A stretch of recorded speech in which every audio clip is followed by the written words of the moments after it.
Selamat pagi, hari ini kembali kita dalam Renungan Pagi dan kita sedang membahas satu tema yaitu kuat di dalam Tuhan. Kemarin kita telah membahas bahwa masalah bisa datang dalam kehidupan kita. Masalah ini bisa datang tiba-tiba, seperti perahu yang sedang berlayar dengan tenang dan tiba-tiba masalah gelombang itu datang. Tetapi Tuhan tekankan bahwa kita harus kuat di dalam Tuhan. Saya kembali melihat satu bagian firman Tuhan. Artinya kuat dalam Tuhan itu bukan berarti kita tidak ada masalah.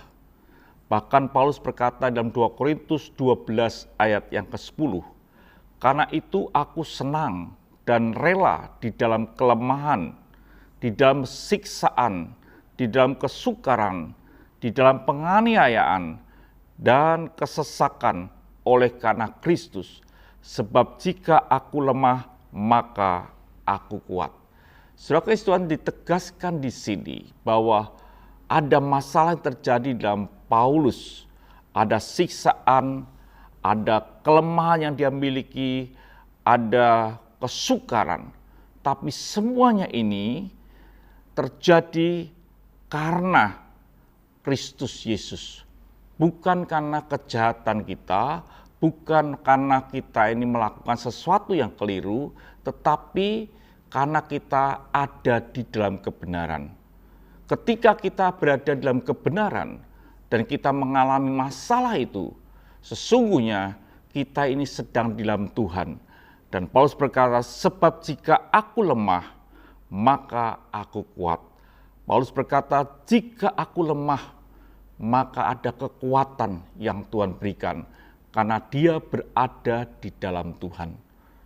Kesiksaan yang dia alami, kesukaran yang dia alami, masalah yang dia alami, bukan karena kejahatan, bukan karena langkah yang keliru, tapi karena dia ada di dalam Tuhan Yesus Kristus. Karena kebenaran. Dikatakan dalam Filipi 4 ayat yang ke-13, "Segala perkara dapat kutanggung di dalam Dia yang memberi kekuatan kepadaku." Kembali lagi ayat yang pernah kita baca, bahwa Tuhanlah yang memberi kekuatan di dalam kehidupan kita. Apa yang sedang saudara hadapi dalam rumah tangga, dalam perjalanan saudara berkarya, dalam pekerjaan dan lain sebagainya, semuanya tidak selalu mudah. Ada masalah dengan kiri kanan dan lain sebagainya. Tapi ketika kita berada dalam kebenaran, kita tak perlu takut, kita tak perlu gentar, karena Tuhan akan memberi kekuatan di dalam kita.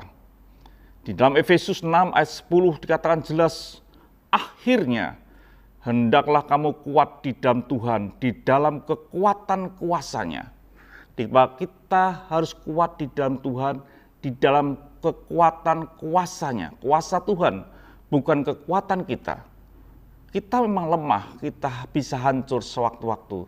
Tapi di dalam Tuhan, kekuatan Tuhan membuatkan kita bisa tegak. Kita bisa mengatasi banyak hal, karena Tuhanlah yang harusnya memberi kekuatan. Ini yang harus kita pahami dalam hidup ini hari lepas hari. Karena kita sedang berjalan, dan perjalanan kita memang enak. Tapi tiba-tiba badai bisa datang. Tiba-tiba masalah bisa datang.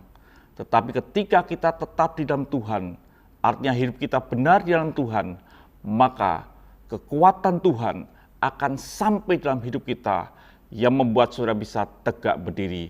Dan saudara berkata, "Aku kuat di dalam Tuhan, di dalam kekuatan kuasa-Nya." Tuhan memberkati, mari kita berdoa. Terima kasih Bapa, biarlah kami tetap di dalam pihak-Mu dan melakukan kebenaran. Apapun yang sedang kami alami, kami kuat menanggungnya karena kami mendapat kekuatan yang datang daripada-Mu ya Tuhan. Haleluya. Amin.